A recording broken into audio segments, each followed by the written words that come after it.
오늘 설교 제목이 두 글자입니다. 감사라는 제목으로 설교를 함께 말씀 나누는데 제가 이제 참 늘 고민이 뭐냐면 저는 설교 제목을 정하는데 굉장히 고민이 돼요. 어떤 분들은 보면은 설교 제목을 굉장히 뭐 특이하게 또 이게 튀는 그런 제목으로 막 잘 짓고 하던데 저는 그런 머리가 안 돌아가가지고 늘 이제 제목을 이제 평범하게 그냥 짓고 맙니다. 그러다가 이제 오늘 추수감사 주일인데 뭐라고 제목을 할까 하다가 그냥 감사라고 했습니다. 그럼 누가 보면서 야, 정말 제목 짓기 귀찮은가 보다 이렇게 생각하시지만 이 감사라는 것 자체에 대해서 좀 더 생각을 해보면 물건을 훔쳐갔지만 내 물건을 훔쳐갔지만 많은 것을 훔쳐가지 않아서 감사하다 이렇게 말합니다. 그리고 네 번째로는 내가 도둑질을 하지 않고 도둑질을 당했다는 것에 감사한다 이렇게 이제 고백했어요. 감사라는 것은 이제 그런 거예요. 감사는 불평하고 한 끗 차이입니다. 한 장 차이예요. 제가 지난주에 한 집사님을 만나서 이제 같이 얘기를 좀 했었는데 그 집사님은 그런 얘기 하시더라고요. 항상 무슨 일을 겪어도 어떤 일을 겪어도 좋게 생각한다는 거예요. 그래서 하나님이 이 일을 통해서도 은혜를 베푸실 것을 이제 믿고 그렇기 때문에 늘 감사하고 어떤 일이든지 선하게 생각한다는 거예요. 그래서 억울한 일을 당해도 누가 뒤에서 이제 없는 말을 지어서 이렇게 모함을 하는 그런 경우도 있었는데 그럴 때도 하나님께 은혜를 고백하면서 감사한다 그런 이야기를 이제 하신 것을 봤습니다. 우리가 어떤 일을 겪을 때 내가 일에 대해서 감사할 것인가 불평할 것인가 그래서 생각을 조금만 바꾸면 한 장 차이라는 거죠. 여러분들의 삶이 감사로 넘쳐날 수 있기를 간절히 소망합니다. 예배로 가서 이제 하나님께 예배를 드려야 하는 이제 그런 이제 율법이 있었어요. 그리고 6월절은 무교절이라고도 하는 말과 거의 비슷하게 쓰이기도 하고 또 이제 7.7절은 초실절 또는 오순절로 이렇게 쓰이기도 합니다. 그리고 이제 이 초막절 우리가 오늘 읽은 본문은 초막절에 관한 건데 다른 이름으로 장막절 또는 이제 수장절이라는 이름으로 또 이제 불려지기도 합니다. 그리고 왜 초막절, 왜 장막절이라는 말을 쓰냐면 하나님의 은혜를 생각하면서 이스라엘 백성들이 광야에서 이제 어디에서 살았냐면 집을 짓고 살지 않았죠. 어디에서 살았죠? 광야에서 어디서 살았습니까? 광야에서 이들은 이제 400년 동안 천막, 이제 장막을 치고 살았어요.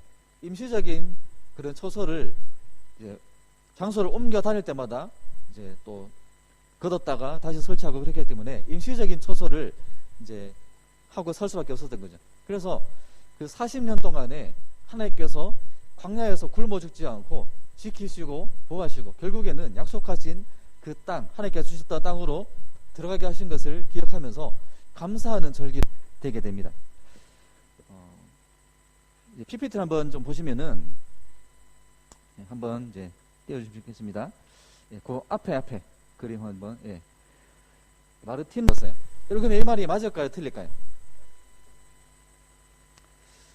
맞을까요? 틀릴까요? 틀립니다. 왜 틀리냐면 천주교 이제 로마 가톨릭이라고 하는 게 정확한데 이 로마 가톨릭 천주교에서 왜 개신교가 갈라져 나온 게 아니냐 할 때 종교개혁이라는 것을 빼놓고 설명할 수가 없는 거죠. 이 종교개혁 특별히 이제 10월 31일이 우리 많은 경우에 할로윈으로 알고 있지만 더 중요한 날이 뭐냐면 종교개혁 기념주일입니다. 그때 무슨 일이 있었냐면 이 마르틴 루터라는 이분이 이제 뭔가 95개의 문항으로서 왜 이 천주교 로마 가톨릭이 틀렸느냐, 왜 이게 성경적이지 않느냐라는 것을 반박하는 이제 글을 써서 교회에 이제 벽보로 이렇게 붙이게 돼요. 근데 이게 크게 유행을 하게 됩니다. 그 당시에 있었던 뭐냐면 이제 구텐베르크의 활판의 세술 개발되면서 이 문서가 굉장히 유행을 하게 되었던 거죠. 그러면서 이제 종교개혁이라는 것이 막 이렇게 활발하게 일어난 겁니다. 근데 이제 제가 말씀드렸던 왜 이 개신교가 천주교에서 나온 게 아니냐라는 건데 천주교에서 개신교가 나온 게 아니에요. 이 천주교는 굉장히 성경과 많이 어긋나 있는 잘못된 길로 가고 있어요. 그러면 이제 우리가 속해 있는 개신교라고 하는 이제 이것은 어디에 뿌리를 두고 있냐면 천주교에서 갈라서 나왔던 게 아니라 성경으로 돌아간 겁니다. 성경의 권위가 교회에서 없어져 있었을 때 다시 이제 성경의 권위를 회복하고 성경으로 돌아가는, 그렇기 때문에 이제 개신교라는 것은 천주교에서 나온 것이 아니라 성경에 뿌리를 두고 이제 회복된 거죠. 그래서 기억하시기 바랍니다. 그리고 이제 두 번째 그림 한번 보시면 칼빈이라는 이름 한번 들어보셨을 거예요. 존 칼빈이라는 이름 들어보셨을 건데, 이제 우리 교회가 속해 있는 이 교단이 어디에 뿌리를 두고 있냐면 이제 이 칼빈이 이제 정립한 그 신학 사상에 바탕을 두고 있습니다. 근데 이제 이 칼빈, 존 칼빈이라는 사람, 이제 프랑스 사람인데 이제 프랑스 이름으로는 장 칼뱅이라고 해요. 근데 이 사람이 1536년에 이제 26살의 나이로 책을 한 거 씁니다. 그 책이 뭐냐면 기독교 강요라는 이제 요 책을 하나 써요. 근데 이 책이 저는 이제 여러분들 말씀드리고 싶은 게 뭐냐면 성경 다음으로 이제 신앙생활에 중요한 책이 한 권 있다면 기독교 강요입니다. 여러분들 꼭 한번 이 책을 읽어보면 좋을 것 같아요. 근데 이제 참고로 이제 책이 3권짜리, 네, 이제 한 이 정도 됩니다. 근데 읽어보면 분명히 도움이 많이 되고, 우리 이제 내가 어떤 믿음 가운데 있는가라는 것을 이제 좀 더 확실하게 정립할 수 있어요. 근데 이제 이 정도 되는 책을 읽기 어렵다 그러면 요약본들도 있습니다. 뭐 그런 것도 찾아보시고 읽어보면 좋을 것 같아요. 근데 이제 이 칼빈이 이제 또 종교개혁의 또 한 틀을 이어가면서 그 뿌리를 이제 그 영향을 어디서 또 이어갔냐면 프랑스로 가면은 위구노라는 이름으로 또 이제 개신교가 발전을 하고, 또 이제 그 스코틀랜드에서는 뭐 언약파, 장로파, 아니면은 네덜란드는 도이센 이런 이름으로 이제 각자 나름대로의 그런 신학들을 이어갑니다. 그리고 영국에서는 어떻게 되냐면 청교도라는 이름으로 이제 교회가 발전을 하게 되는 거죠. 청교도 이제 들어봤죠, 여러분? 예, 청교도 이제 영어로는 퓨리탄이라고 하고 또 다른 말로 필그림 파더스라는 말을 쓰긴 하는데, 필그림이라는 단어는 여러분들 아시죠? 순례자, 나그네 뭐 이런 뜻을 가지고 있습니다. 방랑자, 뭐 떠돌이라는 말이잖아요. 그러니까 우리가 이 청교도라는 사람들을 여러분들 단어는 들어봤을 건데, 이 사람들이 무엇을 한 사람들이냐? 영국에는 이제 국교가 있습니다. 국교. 이제 천주교와 비슷한 형식의 이제 국교가 있는데, 거기에 이제 이게 잘못되었다, 좀 더 이제 성경으로 돌아갈 필요가 있다는 생각으로 영국의 청교도들이 이제 신앙생활 하는데 박해를 많이 받게 돼요. 그러면서 어디로 가냐면 네덜란드로 이제 청교도들이 피신을 갑니다. 근데 거기에서도 이제 많은 어려움들을 겪고 한계를 이제 맞게 되면서 어디로 가냐면 이제 아메리카 대륙, 신대륙으로 건너가게 되는 거죠. 그래서 여러분들 뉴욕이라는 도시 아시죠? 뉴욕. 제가 이제 이 말 저 말 해가지고 헷갈릴 수도 있는데, 뉴욕이 원래 이름이 뭐였냐면 뉴 암스테르담입니다. 왜냐면 네덜란드에 있었던 청교도들이 네덜란드 사람들과 함께 건너가서 정착하면서 그 땅을 이제 뉴 암스테르담이라고 지었고, 이게 나중에는 뉴욕이라는 이름으로 바뀌게 된 거예요. 근데 뭐 그게 중요한 게 아니라 한 페이지 또 넘겨보시면 그 뒤에 이제 히브리서 말씀 한번 읽겠습니다. 같이 읽겠습니다. 시작. 이 사람들은 다 믿음을 따라 죽었으며 약속을 받지 못하였으되 그것들을 멀리서 보고 환영하며 또 땅에서는 외국인과 나그네임을 증언하였으니 그들이 이같이 말하는 것은 자기들이 본향 찾는 자임을 나타냄이라. 여기서 이제 땅에서는 외국인과 나그네임을 증언하였다라고 말합니다. 그래서 14절 여기 보시면 자기들이 본향 찾는 자임을 나타냈다 이렇게 말하죠. 우리의 신앙생활을 이렇게 표현하고 있는 거예요. 이스라엘 사람들은 애굽에서 탈출해서 40년의 기간을 광야에서 살았습니다. 그 땅은 이제 광야는 이스라엘이 정착하는 땅이 아니었어요. 그리고 애굽에서는 무려 430년의 기간을 살았지만 그 땅도 이스라엘 백성들에게는 그들의 땅이 아니었어요. 그들의 원래 땅은 하나님께서 아브라함에게 주셨던 가나안 땅이 그들의 땅입니다.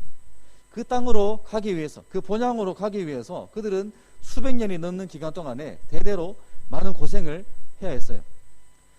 근데 우리가 신앙생활 한다는 것은 그런 나그네, 그런 떠돌이 생활을 하는 것과 같다는 겁니다. 아까 말씀드렸던 이 청교도들이 1620년에 들어봤을 건데, 메이플라워라는 이 작은 배를 빌려서 이게 신대륙으로 가게 됩니다. 물론 뭐 제가 뭐 이렇게 뭐 거기에 대해서 뭐 인디언들과 전쟁을 하고 막 탄압하고 이런 것을 말하는 것이 아니죠. 가는 가운데 많은 사람들이 이제 죽었어요. 또 겨울에 가게 되면서 이제 원래 가려고 했던 것에 도착을 못하고 한참 동안 이제 머물다가 다른 데서 이제 머물다가 가기도 하고 또 굶주리기도 하고 이러면서 많은 사람들이 죽고 막 이런 경우들을, 이런 일들을 많이 겪었다라는 겁니다. 그러면서 이제 아메리카 땅으로 갔는데 먹고 살 것이 없잖아요. 당장 먹고 살아야 되는데, 그때 이제 도움을 준 사람이 누구냐면 인디언들이 그들에게 도움을 많이 준 거예요. 그래서 인디언들의 도움을 받고 이제 농사를 짓고 추수를 하기 시작하면서 이제 3년 뒤에 정식으로 추수감사절이라는 날을 이제 만든 거죠, 청교도들이. 근데 문제는 뭐냐면 정착해서 한 2년, 3년 기간 동안에 많은 사람들이 이제 터전을 잡고 이제 사회를 만들어 간다는 것은 굉장히 어려운 일이에요. 아직까지 개척해야 될 일들이 많고 많은 일들이 남아있는 가운데 있어요. 넉넉하지 않고 많은 어려움들이 있는 그런 상가인데 있었지만 그들은 무엇을 했냐면 하나님께 감사했다는 겁니다. 많은 어려움들이 앞으로 남아있지만 그 어려움이 해결되었을 때 감사한 것이 아니라, 많은 어려움들이 앞으로도 있겠지만 지금까지 인도하신 하나님을 신뢰하고 또 앞으로 하나님께서 더 귀한 것들을 주실 것들을 신뢰하면서 추수감사절이라는 절기를 그들이 만들었다는 거죠. 그리고 이게 나중에 우리나라로 이제 선교가 진행되면서 그 미국의 전통을 따라서 결국에 이제 우리나라도 11월 셋째 주에 추수감사주일이라는 절기를 지키게 되었다는 겁니다. 제가 드리고 싶은 말은 뭐냐면, 우리는 이 땅에서 영원히 살 것처럼 살 수 없는 거예요.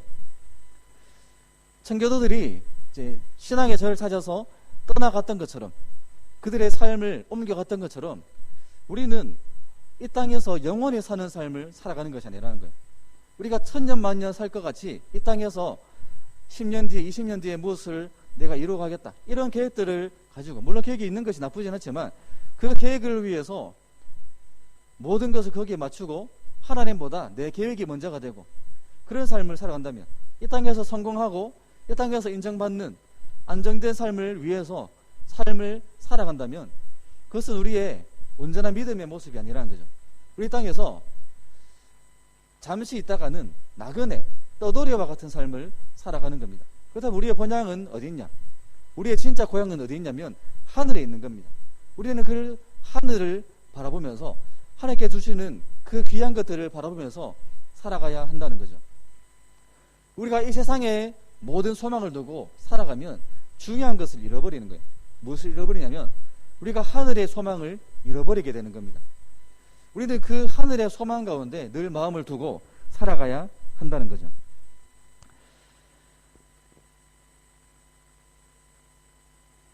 지난주에 이제 수능을 쳤잖아요. 우리 고3 지체들 수능을 쳤는데 많이 고생했을 것 같아요. 저도 수능을 쳤지만 몇 년 동안 열심히 시험을 준비하고 하루 만에 이제 시험을 친다는 게 굉장히 부담되고 어려운 일입니다. 그런데 여러분들, 우리 고3 지체들 하나님께 감사하십니까?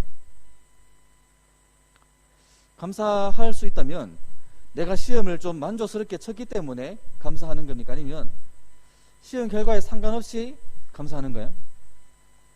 내가 수능을 오랫동안 준비해서 쳤어요. 그런데 완전히 점수를 말아먹었습니다. 그런데도 감사할 수 있겠어요? 내가 오랫동안 기도하고 오랫동안 뭔가를 준비했는데 이게 완전히 망해버렸다. 그래도 감사할 수 있겠습니까? 아니면 가족 중에 누가 아파요. 내가 원하는 일들이 다 완전히 정반대로 다 돌아가고 있어요. 그리고 억울한 일을 막 당하고 하지도 않은 말과 행동으로 막 모함을 받고 이런 상황을 겪는다고 칩시다. 그러면 그때도 우리가 감사할 수 있겠습니까? 우리 하나님께서 뭐라고 말씀하시죠? 범사에 감사하라고 하시잖아요. 그래서 범사라는 것은 모든 일인데 그 모든 일에는 내가 안 되고 아프고 연약하고 억울하고 이런 일을 빼고 범사에 감사하라는 겁니까? 그건 아니잖아요. 우리는 범사에 감사하라, 모든 일에 감사하라는 명령을 받았습니다. 그렇기 때문에 그리스도인에게 있어서 감사라는 것은 의무인 거예요. 선택이 아니라 반드시 하나님께 감사와 찬양을 우리는 늘 올려드려야 되는 겁니다. 그렇다면 우리가 어떻게 감사할 수 있는가? 에베소서 5장 20절 말씀을 한번 보겠습니다. 같이 한번 읽겠습니다. 시작. 범사에 우리 주 예수 그리스도의 이름으로 항상 아버지 하나님께 감사하며, 예수 그리스도의 이름으로 항상 아버지 하나님께 감사하라는 거예요. 여기서 예수 그리스도의 이름으로라는 것은 예수 그리스도의 이름 때문에 감사한다는 거죠. 제가 지난번에도 몇 번 이렇게 질문을 한 적이 있는 것 같아요. 어떤 질문이냐면, 여러분들 누가 만약에 몇 천억을 여러분들한테 공짜로 준다, 한번 상상해 보세요. 굉장히 좋겠죠? 근데 그 대신에 내가 5천억 줄 테니까 이제부터 예수 믿는 거 하지 마라. 그럼 여러분들 예수 믿는 거 포기할 사람이 있습니까 혹시? 한번 손 한번 들어볼까요? 속으로 손 들고 있는 사람 없겠죠 지금? 우리가 세상에서 물론 많이 가질 수 있다면 좋겠죠. 그것도 나쁜 것도 아닙니다. 그리고 인정받고 잘 살아간다는 것도 나쁜 게 결코 아니잖아요. 우리가 부자가 되고 잘 사는 게 죄는 아니니까 당연히 그것도 할 수 있고 좋은 겁니다. 하나님께 구할 수도 있는 거예요. 근데 거기에 우리의 신앙생활에 바탕을 두고 그것을 위해서 살아간다면 그 속에서 우리는 결코 감사하는 삶을 살아갈 수가 없습니다. 왜냐하면 여러분들 생각에 내가 100만 원만 있으면 좋겠다. 그래서 100만 원을 가졌어요. 그러면 여러분들 삶이 행복해질까요? 100만 원을 손에 쥐고 있으면서 뭘 생각하냐면 200만 원 있으면 좋겠다. 500만 원이 손에 있으면 1000만 원 있으면 좋겠다. 이렇게 생각되는 게 사람이에요. 만약에 로또가 당첨돼가지고 한 100억이 갑자기 생겼다. 그러면 그 삶이 걱정이었고 평생 동안에 행복한 삶을 살아갈까요? 그런 경우는 제가 물론 로또 당첨된 사람 본 적이 없지만 기사를 통해서 본 바로는 결코 그렇지 못한 거예요. 대부분의 많은 경우에 갑자기 수십억 수백억이 돈이 생기면 그것을 방탕하게 쓰고 낭비하다가 오히려 인생이 망하게 되는 경우가 많더라고요. 사람이라는 존재는 결코 어떤 물질의 많고 적음, 물질의 정도에 따라서 행복할 수 있는 존재가 아니라는 거예요. 그래서 착각하는 거죠. 내가 돈이 많으면 행복할 거다. 내가 성공하면 인정받으면 행복할 거다라고 생각하지만 착각이라는 겁니다. 왜냐하면 사람은 욕심이 많은 존재이기 때문에 내가 가지고 있는 물질이나 조건이나 어떤 그런 것들을 따라서 결코 행복이 채워지지 않는 거예요. 그것을 가진다고 하면 반드시 더 많은 것을 추구하고 그것을 위해서 살아가기 때문에 물질을 기준으로 삶을 평가한다면 결코 그 사람은 평생 동안에 만족이라는 것을 할 수가 없고 감사라는 것을 할 수가 없는 겁니다. 그렇지만 아까 제가 질문드린 대로 한 5천억보다 예수님 믿는 것이 더 중요하다라고 생각한다면 여러분들 우리가 5천억을 가진 사람보다 더 부자인 겁니다. 안 그렇습니까 여러분? 저는 정말 그래요. 만약에 누가 약간 이렇게 좀 정신이 나가가지고 저한테 하루아침에 한 5천억 주면서 아니면 1조 주면서 이제부터 예수님 믿지 마라 하면은 저는 단칼에 거절할 거예요. 여러분들도 그렇게 하실 거죠. 왜냐하면 그게 더 가치 있기 때문에 그게 가장 중요한 것이고 그게 가장 귀한 것이기 때문에 우리는 세상의 어떤 것과도 내가 예수님 믿는 믿음과 바꿀 수가 없는 겁니다. 그렇죠? 제가 강요하는 겁니까 지금? 나는 안 그런데 나는 한 100억만 주면 포기할 수 있는데 이렇게 생각하고 있는 사람은 없을 거라고 믿습니다. 우리는 그 예수님 믿는 믿음 때문에 행복할 수가 있는 거예요. 우리는 그 예수님을 믿는 그 믿음 때문에 감사할 수가 있는 겁니다. 우리를 죄에서 구원하시고 우리를 사망에서 건져주셔서 하나님의 자녀로 살게 하시는 그 은혜 때문에 우리는 감사할 수가 있다는 거죠. 우리의 감사는 결코 어떤 조건들, 눈에 보이는 것들, 손에 잡는 것들에 정해지는 것이 아니에요. 예수님의 이름 때문에, 그 예수님의 이름으로 구원받은 그 은혜 때문에 우리는 감사할 수가 있다는 거예요. PPT 한번 좀 넘겨주시면 좋겠습니다. 아까 좀 전에 세 가지 감사라는 것을 한번, 감사라는 것을 누가 이제 세 가지로 정리를 했어요. 어떤 거냐면, 첫 번째는 이제 물질적인 감사라는 거죠. 물질적인 감사. 말 그대로 많은 물질을 가지고 있을 때, 무언가를 내가 성취하고 이루었을 때 감사할 수 있는 것을 물질적인 감사라고 말한다는 거죠. 멋진 차를 타고 좋은 집에 살면은 감사할 수 있고, 그런 감사라는 거죠. 그런데 이런 감사는 문제는 뭐냐면 굉장히 이제 동물적인 감사라는 거죠. 동물이 이제 먹고 배고프면은 이제 먹고 배부르면은 좋고, 배가 또 고파지면은 이렇게 사나워지는 것처럼 굉장히 동물적인 이제 그런 기준을 갖고 있는 것 같다는 거죠. 그리고 두 번째는 철학적인 감사, 사변적인 감사라는 겁니다. 이건 뭐냐면 자기 위안을 삼는 거예요. 예를 들어서 내가 다리가 부러졌는데 다리만 부러지고 팔은 안 부러져서 감사하다, 뭐 이런 거죠. 내가 감사하는데 이것 때문에, 이것은 최소한 안 당했기 때문에 감사하다라는 거예요. 이런 감사도 비교와 어떤 평가에 의해서 자신이 감사할 수 있고 안 하고를 판단하는 거예요. 그리고 세 번째는 그리스도인의 감사라는 겁니다. 그리스도인의 감사. 이 그리스도인의 감사는 무언가 물질적인 것을 가졌기 때문에, 아니면 무언가 비교해서 감사하는 것이 아니라 아까 제가 말씀드렸던 예수 그리스도 때문에 감사할 수 있는 거라는 거죠. 그래서 그 그리스도인의 감사라는 것은 가장 근본적인 것에, 가장 깊은 것에 뿌리를 내리고 있는 겁니다. 예수님 때문에 은혜 받고, 예수님 때문에 구원받고 하나님 자녀가 되었기 때문에 이 세상에서 겪게 되는 어려움이 있고 해결되지 않는 문제들이 있어도 가장 큰 것을 받았기 때문에 늘 감사할 수 있는 삶을 살아가는 거죠. 그렇게 살아갈 수 있기를 소망합니다. 바울이라는 사도를 여러분도 아실 거예요. 이 바울 사도는 옥중에서도 감사했습니다. 여러분 빌립보서라는 성경 아실 건데, 빌립보서, 바울이 빌립보 교회에 보낸 편지가 이제 빌립보서예요. 근데 바울이 거기에서 말하는 두 가지 중점 주제가 있습니다. 뭐냐면 항상 기뻐하라는 것과 항상 감사하라는 이 주제를 가지고 빌립보 교인들에게 편지를 쓰는 거예요. 근데 빌립보 교인들은 요즘으로 치면은 어떤 사람들이냐면 강남 사람들이에요. 강남 사람들. 굉장히 잘 나가고 잘 먹고 잘 사는 그런 사람들입니다. 로마 시민권을 가지고 자유를 누리고 있는 그런 사람들이에요. 근데 바울은 어떠셔? 감옥에 갇혀 있다라는 겁니다. 로마의 감옥에 갇혀 있어요. 자유도 없고 철저하게 이제 모든 것들을 다시 감시받는 그런 삶을 살아가고 있어요. 그런데 감옥에 갇혀 있는 죄수인 바울이 강남 사람들한테 기뻐하라, 감사하라 이런 말을 하고 있는 거예요. 말이 안 되는 거죠. 근데 바울이 그렇게 기뻐하고 감사할 수 있는 이유는 뭐냐면, 그 근거가 뭐냐면 시민권이, 우리의 시민권이 하늘에 있기 때문이다라고 말합니다. 우리의 시민권이 이 땅에 있다면 바울은 불행할 수밖에 없어요. 너무너무 억울하고 비참하죠. 복음 전하다가 감옥에 갇혔다. 얼마나 비참하고 억울하겠습니까?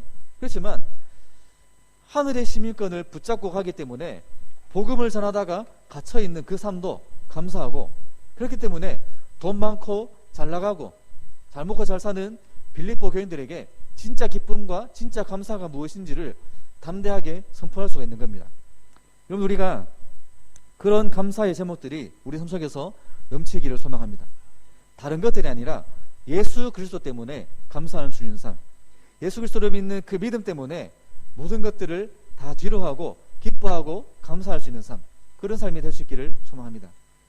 제가 한 선배를 이야기하고 말씀 마치겠습니다. 제가 대학교 다닐 때 한 선배가 있었는데 그 선배는 굉장히 가난했어요. 얼마나 가난했냐면 이제 배가 너무 고파가지고 길 가다가 쓰레기통을 딱 봤는데 그 쓰레기통에 이제 육개장 그 컵라면 국물이 이렇게 있는 거예요. 그걸 주워서 마실 정도로 굉장히 배고프고 힘든 이제 그런 생각을 했다는 거죠. 그리고 이 선배가 건강이 안 좋았어요. 불치병을 가지고 있었습니다. 젊은 나이에. 근데 그 선배, 그 형이 하는 말이 뭐냐면 나는 이 병이 낫지 않았으면 좋겠다라고 말하는 거예요. 하나님께서 이 병을 낫게 하지 않았으면 좋겠다라고 말합니다. 그 이유가 뭐냐면 내가 아프기 때문에, 내가 어렵기 때문에 하나님을 의지하고 있다는 거예요. 내가 만약 부자고 건강하다면 나는 하나님을 의지하지 않을 것 같은데 나는 가난하고 또 아프지만 그래서 하나님을 의지할 수 있다면 이것도 감사하다라는 그런 고백을 했어요. 물론 우리가 그런 이제 극단적인 상황에 처해서 감사하고 뭐 그런 것은 말하는 것은 아니죠. 제가 말씀드린 것은 우리가 감사할 수 있는 근거는 계속해서 말씀드린 것처럼 예수 그리스도를 믿는 그 믿음 때문에 우리는 감사할 수가 있다라는 겁니다. 그 주님에 계시면 우리는 모든 것을 가지고 있는 거예요. 그 주님 믿는 믿음 때문에 우리는 세상에서 모든 것을 가진 사람보다 더 많은 것을 가지고 있는 줄로 믿습니다. 그래서 그렇게 예수님 때문에 기뻐하고 감사하고 행복할 수 있는 삶을 살 수 있기를 소망합니다. 우리 시간 함께 찬양하면서 기도하겠습니다.